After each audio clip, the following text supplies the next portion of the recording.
first English Anja time.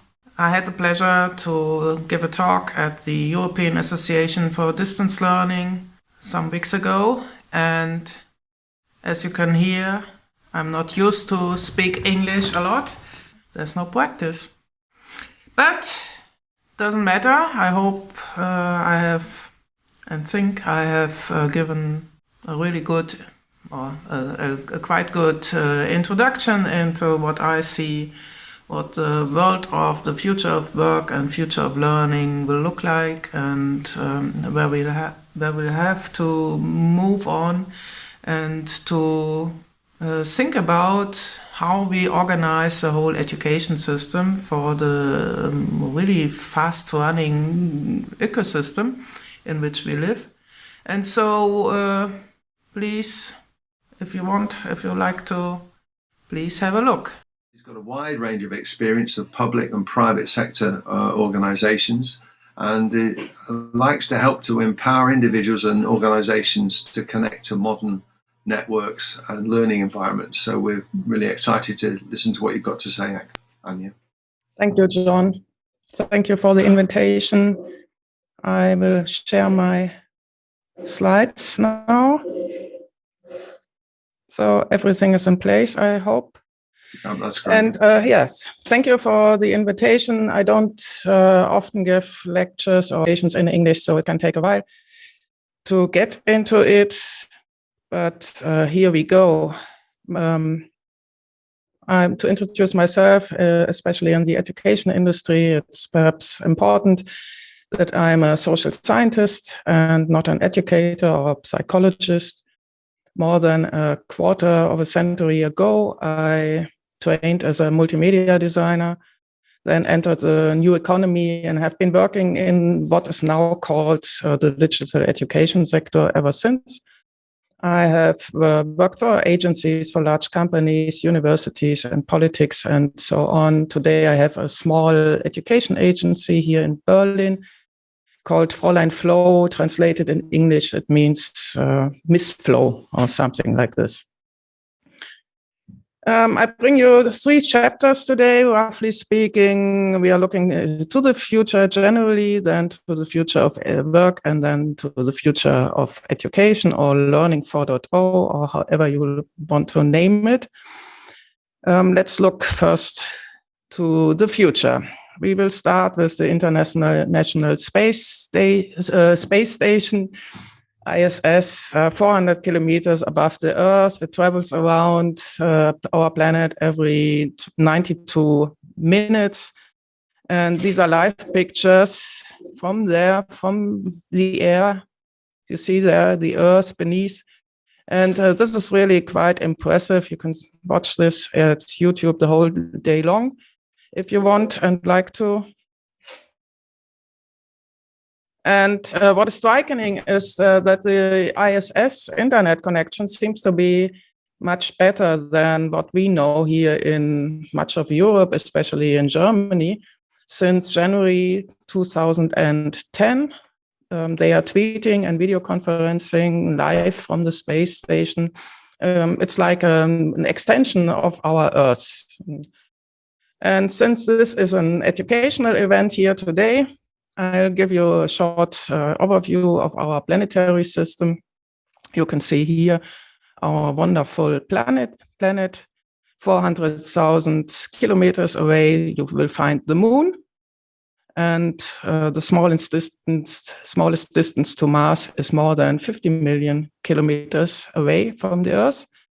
And the ISS is really nestled very close to the Earth at an altitude of 400 kilometers. Why am I telling this? There are people working to develop humans to an international multi-planet species. Elon Musk wants to reach to Mars and to settle there. What seems like an absurd idea, however, could also bring solutions to the challenges facing the Earth due to the climate crisis. If we think back, this is called moonshot thinking. If we think back to the 1960s, the Americans mission to the moon threw up so many new technologies that were also used to launch the internet, for example, and other today's technologies. And among other things, it's a kind of thinking the Europeans are not as trained as the Americans to invest in what is possible tomorrow instead of holding on to what is today. Or as Steve Jobs took it, I skate to where the puck is going to be, not to where it has been. This is really forward working thinking, and moonshot thinking happens at the intersection here of huge challenges, digital transformation, breakthrough technologies, and radical solutions. And we have quite a lot, big, huge challenges beneath COVID-19. And so we have to think really radically. And when we think about colonizing the Mars, the concepts and technologies are coming up from everywhere and emerge about how to survive in this inhospitable environment. And we can also use these insights on Earth. And China is already preparing its students for this. They have set up a Mars station in China as an educational institution. And students come there and learn the first technologies on how to survive there in this environment. You learn how to grow food and how to make water clean and all of these really crazy things. But these are all concepts at the moment. Let's check what's happening beneath those giant goals of reaching the Mars. There are first commercial activities with adventurers, which also serve to draw positive attention to the expedition. This is a Japanese entrepreneur who has made a lot of money in the digital fashion industry under the title Dear Moon. He wants to stage flying around the moon in 2023, if it's possible, as an art project. 6 to 8 artists are yet to be selected to accompany him and subsequently create works inspired by the space adventure. And the applications are now closed. And after the selection, they get trained by SpaceX so they can survive this travel trip. Another adventurer is another young American billionaire. His project is named Inspiration 4, and he wants to fly 2 to 4 days in the orbit. It's like a sightseeing tour. A sightseeing tour, and he's looking for accompanying people.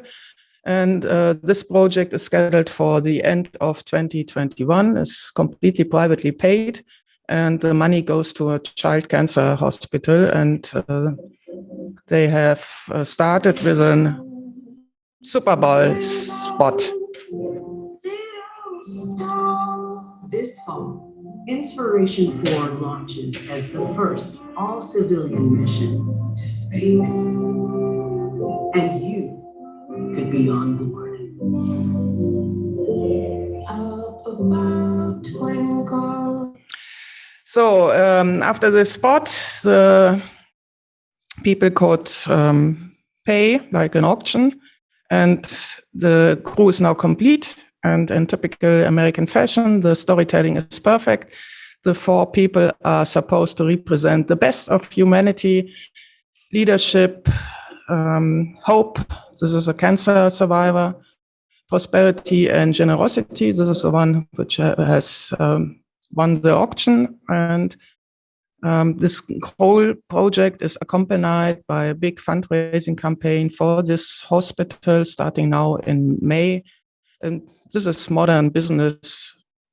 I think it's not so typical in Europe, more in the US.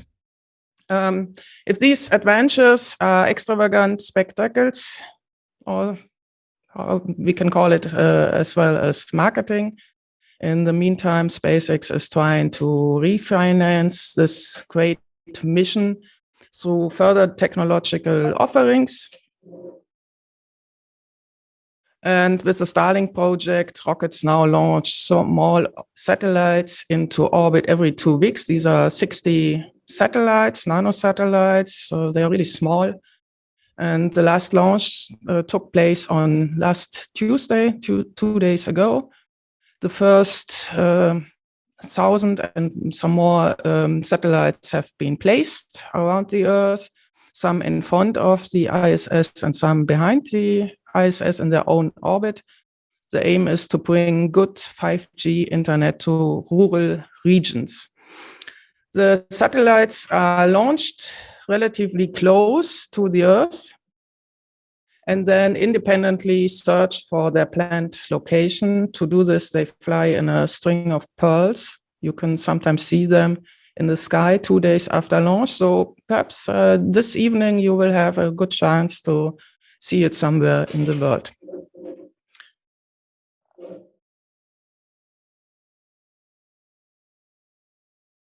So when all the satellites are up in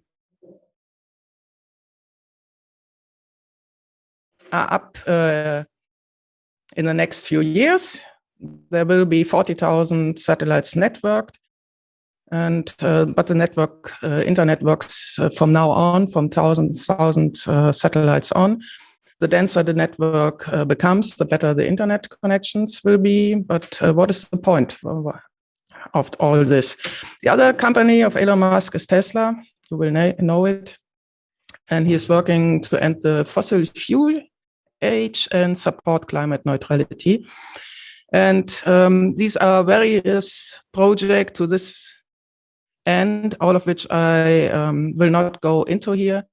But you have the solar roof here, then you have the autonomous cars and putting traffic underground in tubes so that they don't mess around on the Earth's surface.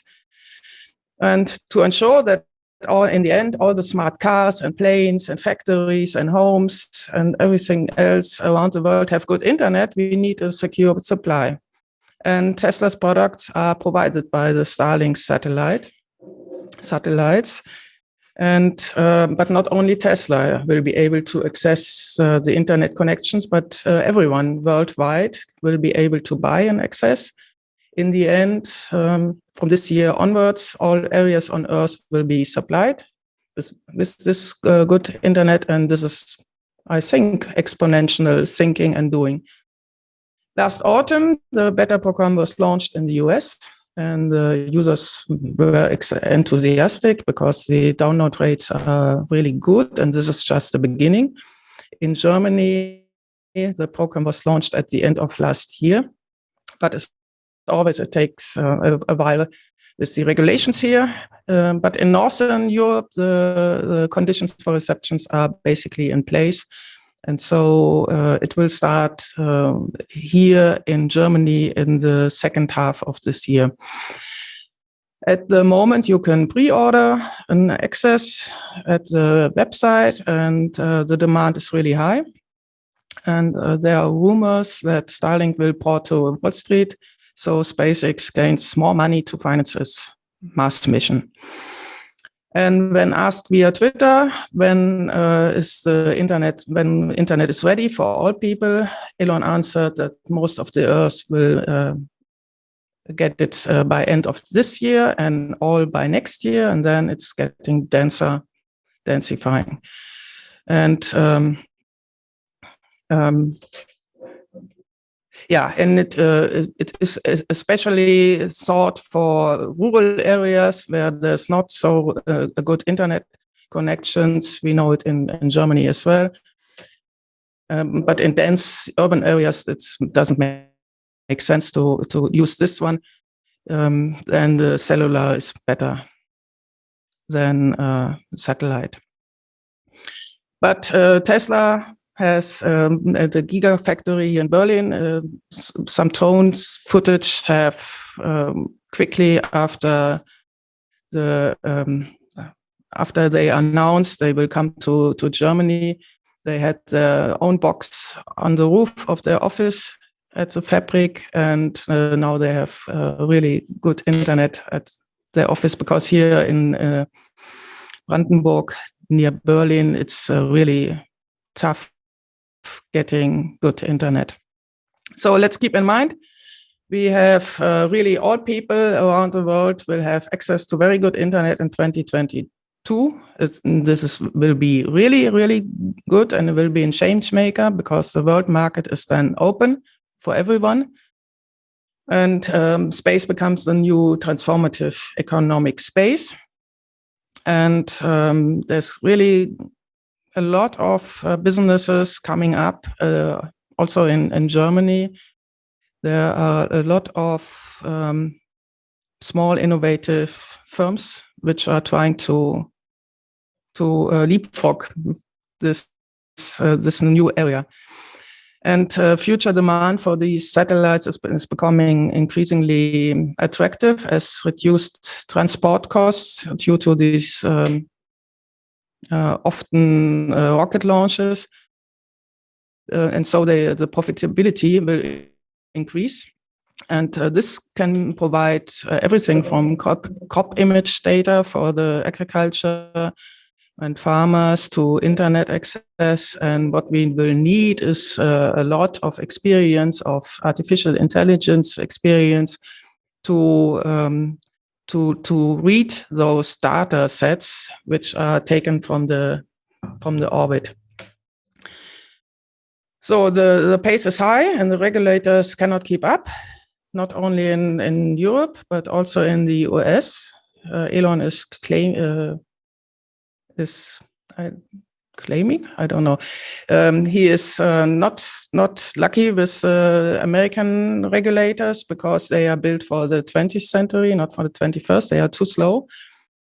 And so I think the politics have to change and accelerate as well.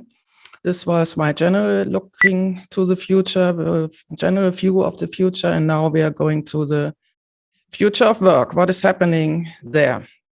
The economy has also run in waves, always. The Russian economist Kondratyev here, he recognized this very early in the 1920s and paid for it with his life. The Bolsheviks didn't like his free market approach, that the capitalist economy could reinvent itself again and again.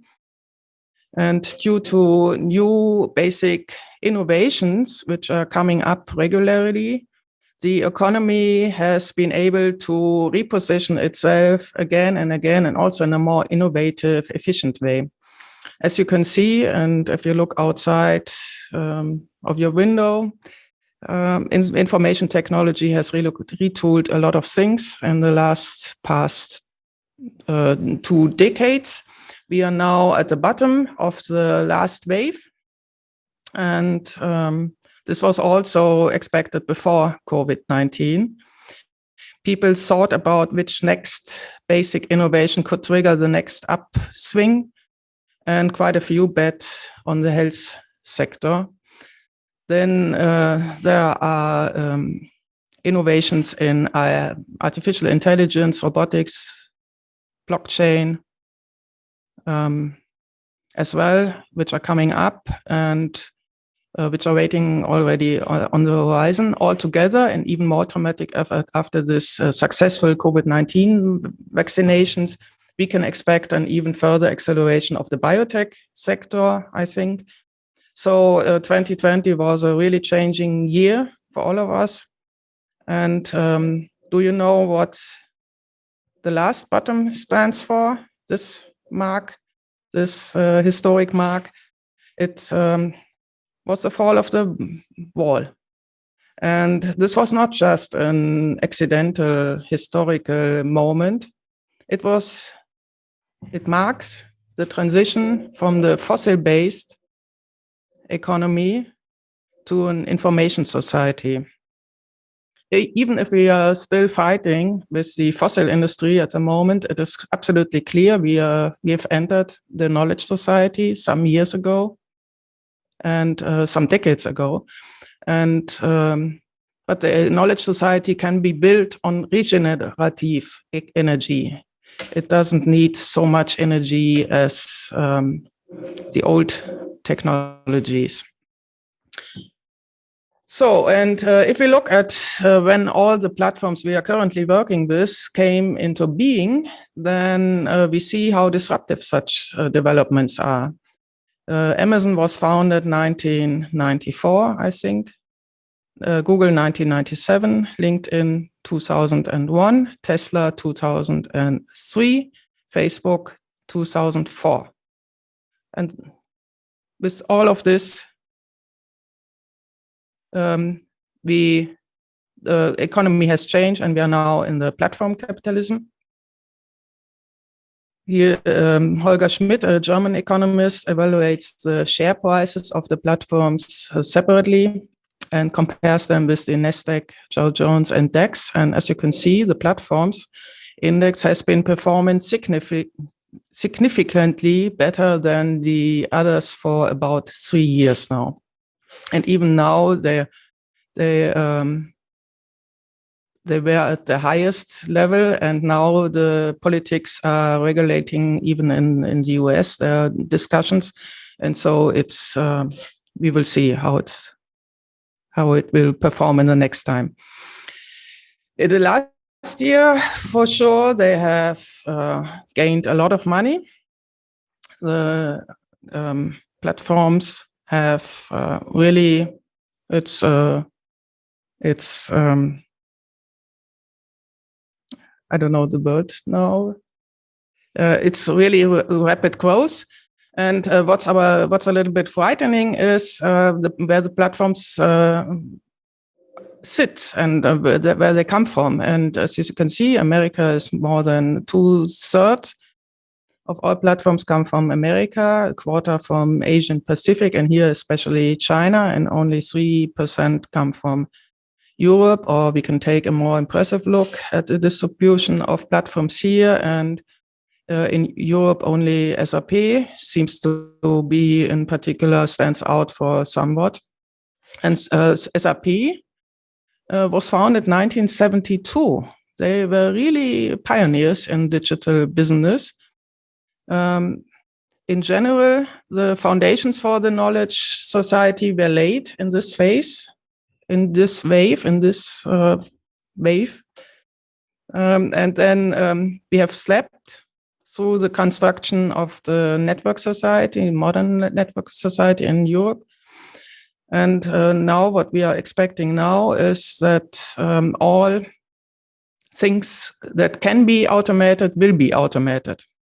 A lot of processes can run smoothly by themselves. They don't need a lot of manual support. And there are coming up a lot of technologies, and you know maybe all the hype cycle from Gartner. The speed of technological waves will increase. And since 2000, the Gartner hype cycle has shown which technologies are currently being talked about and which will prevail. These hype cycles are driven by capital, media, and user experience, and not all of them will reach the plateau of productivity. But the plateau of productivity is here. And the last one, which has entered the plateau of productivity, is good gain tech. It was also one of the big hypes, and which could use the momentum of the crisis. And now a lot of diseases will get an individual treatment, and everyone has understood which gains we get due to the usage of mRNA. But our challenges are clear. COVID-19. Before COVID-19, we nearly get to the peak of digital competent users. A lot of individuals from the early majority were coming to the internet and learned how to make sense out of it.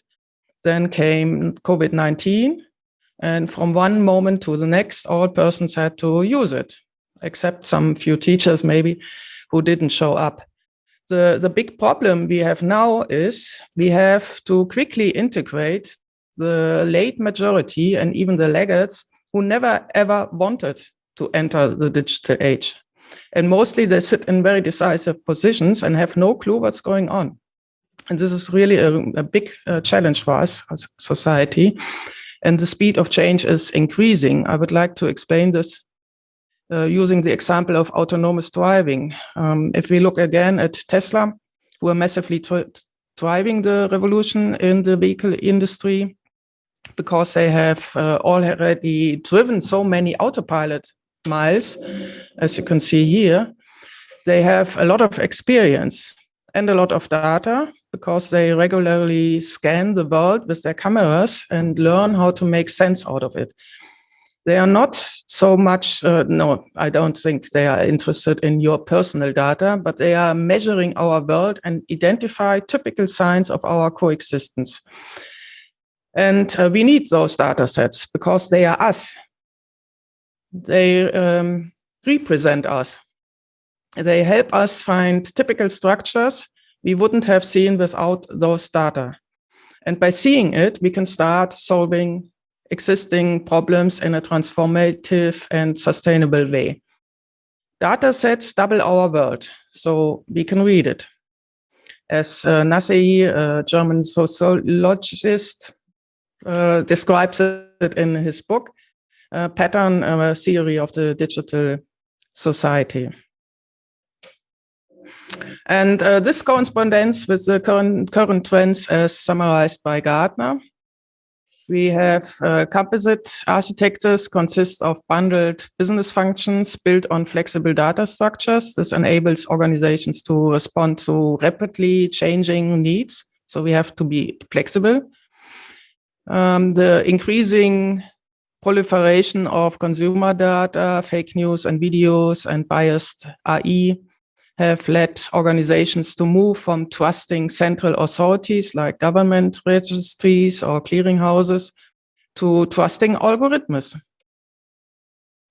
Formative artificial intelligence is a type of AI that can dynamically change to respond to a situation. And so it can it corresponds good with the composite architectures. And the last trend is the digital me, from health passports to digital twins. As technology integrates with the people, with us, there are more opportunities to create digital versions of ourselves. And these are will have a big move to, this will lead to an ever more rapidly changing world of work. And here is what McKinsey reported in their February report. COVID-19 has accelerated the need to transition to jobs and new occupations. You can see here in the light blue what comes on top of the change that is coming anyway due to the digital transformation. In Germany, more than 9 million people will have to change their job occupation till 2030. In the UK, we have more than 8 million people. And if we take a glimpse, who needs to take an occupation transition higher than average than in the post-COVID-19 era, these are the more socially weak person, like women, like less educated workers and immigrants. The establishment will need to change as well, but lower than average in comparison to all workers. And McKinsey identified 5 drivers for disruption. It's potential for remote work, it's the digital adoption, the automation adoption, and the labor demand growth, and occupation transitions. And of course, they play out very differently in different work arenas, even more in post-COVID times. And for example, in the education business, there is an increase in using the advantages of remote work and digital work. I don't need to tell you that, as you as distance learning experts are the pioneers here. But if we look at the mix of occupations in the economy, which will change even more dramatically than in the before COVID-19 scenario. The crisis has highlighted the vulnerability of our health system. So, of course, we need more health aides, techs, care workers in all countries. The crisis has highlighted and we need some more STEM professionals for sure in most countries, some more than in others. But also see at the bottom line what is needed less and less. And here you find the office support, the production and warehousing, agriculture, and so on. So the mix of occupations in the economy, in the economies, in the national economies will shift for sure in the next years, really dramatically. And also the way we work will change dramatically. If we look at what percentage of work can be done remotely, the percentage is, of course, higher in more advanced countries. In the UK, nearly half of the workforce could and will work at least some days remotely after COVID. In Germany, 40%, and so on. As a consequence, more and more workers need to learn at least some technological skills. And the higher you want a wage, the more technological skills you need. And all need more social and emotional skills to fill the needs of our new societies. And especially in a working environment which is so diverse and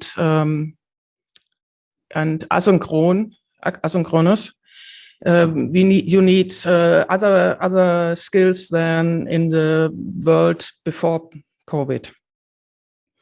Let's sum it up. Many jobs will disappear, others will be created, and the world of employees is changing faster than ever. And on the other hand, there's coming up a new massive movement called the passion economy, or some say creator economy. A lot of people don't get a job or they don't want one. They have to create one. And it's possible now because of all those new digital environments. And it's a difference to the gig economy. It's more, they build their own communities, their own audience, and then they sell them products and services. I have two examples for you. Mr. Beast, the most successful YouTuber at the moment, has built a big business around his brand. He sells, he's 22. He sells merchandise as well as ads. Is getting money from the ads and the videos. And he starts one business after the other. His salary is $3 million per month. And on the other side, here's Heather Cox Richardson. She's a history professor at the Boston College, and she has started publishing a newsletter at Substack, Letters from an American. And she chronicles current events in the larger context of American history and has gained a lot of traction in the 2020 due to Trump and her analysis. And tens of thousands of subscribers are reading this newsletter and are paying for it, $5 a month or something like this. And so it is estimated she has made an extra profit of $1 million last year, only about with her writing, with her private writing. So we see all those content creators coming up on the platforms we know: YouTube, Instagram, Twitch, and we know these are the platforms we the most know about. But there are popping up a lot of new platforms as well, which give people an opportunity to build something new and to get refinanced, at least someday. As you can see here, first were the media platforms built up, then came the influencer marketing, and now they are really professionalizing these environments so creators can build up really good businesses. So this was my view in the future of work, and now we will look at how we as humans should deal with the situation. I think we need a new understanding of education. Maybe you know in this context here, Jane Hart analyzes, and she asked employees where they think they learn the most, and they said they learn the most at the job, and if they can't do it by themselves, they ask a team, then Google it and look up YouTube. And where they personally think they learn the least is in classrooms and conferences and e-learning, all those scenarios where we attempt to formalize the learning. The D21 Digital Index here in Germany, which comes up every year, was apparently inspired by Jane Hart's survey. And they asked their member companies as well how employees continue their education. And the informal learning sector is increasing, they say as well. It's the same like in the previous slide. And if we look at the formal learning sector, only 15% of all employees receive paid offers from their employers to train or further their education. Only 10% look for free training on the internet, on their own. And only 6% in Germany finance their own education and training. This is really frightening in view of the massive changes in the world of work. And nor do they learn how to learn more focused in a digital world with so many possibilities. The formal didactics are one part, but accompanied by professionalized informal learning on the internet, by doing it, by discussing it, and by discovering it. The tools and learning environments are there. If you combine them smartly, you will get into the flow, but you have to know how. And we all haven't learned this in school and neither in the university. We don't get the knowledge how to learn. This is, by the way, the most demanded online course at Coursera, how to learn by oneself. So we need to support people to adapt to these possibilities fluently and to realize they have to update their skills informally every day, because there happens learning every day. So microlearning is speeding up and is needed in the ever-changing economy, and macro-learning is only wanted and needed if someone has to learn something really new in a structured way. And so we have to think about the professional workflow of all those people who need to make job transitions in the future. We have to give them short, efficient macro learning and then help them to surf the waves with personal micro learning.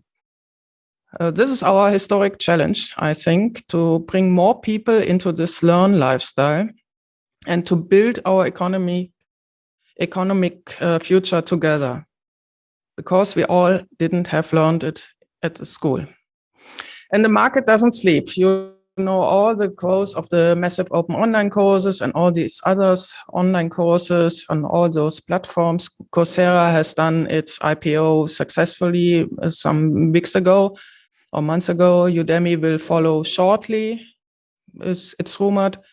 The platforms are booming here as well.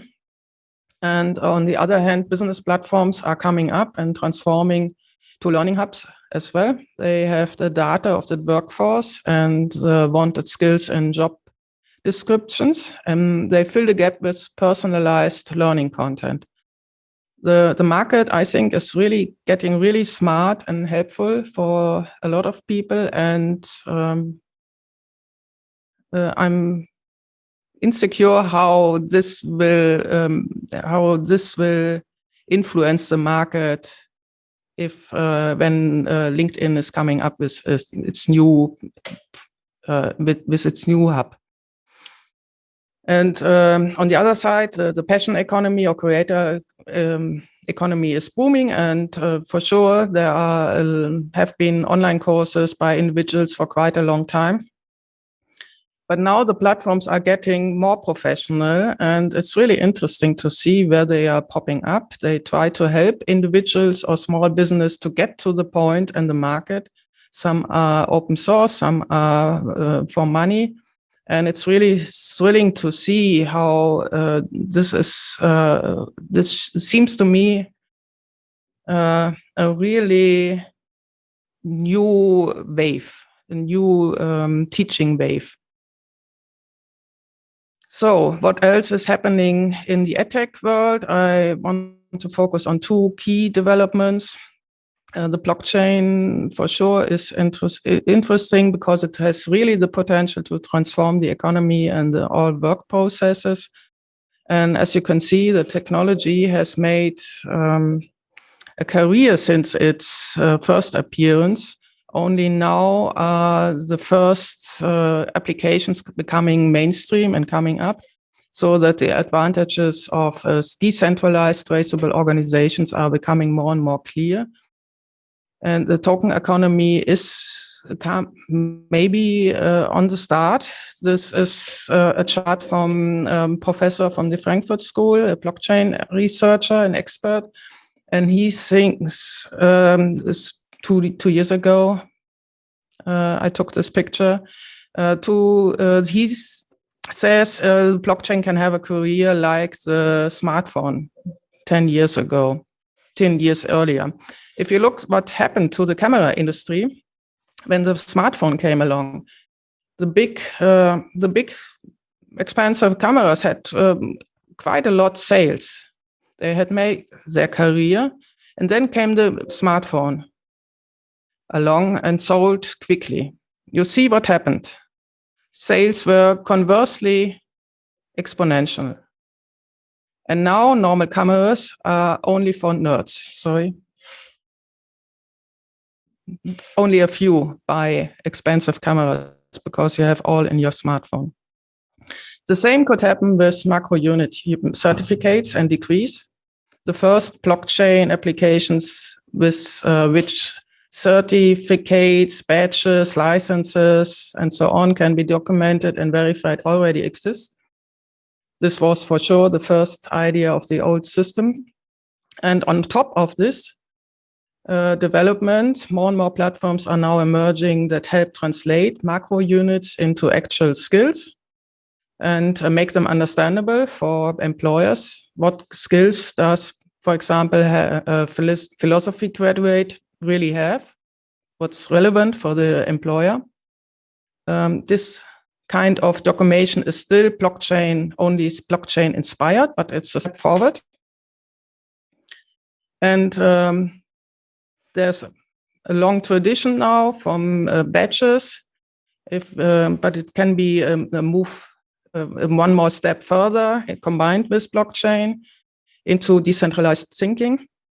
You can earn them anywhere at different learning platforms in the meantime, and now you can mix them up in learning experience platforms with your personalized learning path along macro or micro learning units, and form them into learning journeys which are still individualized. And so now we don't have a standardized curriculum anymore, or we don't need a standardized curriculum anymore, which someone has to accomplish. But you have very special individual learning paths with a very special skill set. And if you document this in the backpack, any employer or cooperating instance can see which skill set someone has earned in the course of a learning journey. So now we are moving away from the institutions towards a micro-organized learning ecosystem in which the individual sets the direction for him or herself personally. if we combine this decentralized thinking with a new blockchain system, then we don't need any regular institutions anymore. The employer or cooperating institution as the requesting institution will request the required skill sets and then wherever they came from. So it will be a totally different education system than now. And I think we are halfway through it. On the other hand, virtual reality, I skip this because I'm not so much a fan of virtual reality at the moment. I don't know if this will really be a change maker. But augmented reality will be a change maker.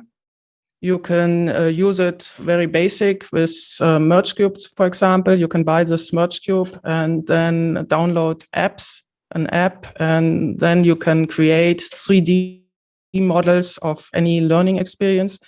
It's really interesting and funny to use it. And what's really interesting will be the developments at Apple with their augmented reality segment. They are up now with some really interesting augmented reality apps, and you can use it with the iPod Pro. But what's more interesting will be the new classes which are coming up by either this year or maybe next year. And a lot of people who are involved and have leaks say this is an absolutely change maker. It can be the next, it can develop a new ecosystem compared to the ecosystem surrounded by around the smartphone. And so this can really be a new way of living, of working and learning.